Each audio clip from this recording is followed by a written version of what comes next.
Ayol qancha kitobxon bo'lsa, masalan, diniy kitoblardan o'nlab, yuzlab kitob o'qib tashlagan qizlar bor.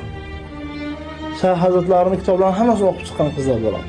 18 yoshda, 19 yoshda, 20 yoshda shu qizlar. Ular uchun qizig'i yo'q, masalan, dunyo izdiyu boshqasini qizig'i yo'q.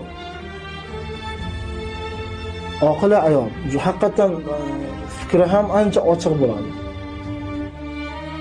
Mahr masalasida ham asosan ularni qiziqtiradigan narsa, ba'zi qizlar bor, subhanalloh, mahrga kitob so'rashadi ekan. Meni orzuyim dedi, Shayx hazratlarining hamma kitoblarini olish, shuni mahr qilib bera olasizmi dedi ekan. Bunaqangi ayollardan qanaqa farzandlar dunyoga keladi? Albatta katta olimlar, Imom Buxoriydek, Imom Muslim, Imom Termiziydek zotlar dunyoga keladi.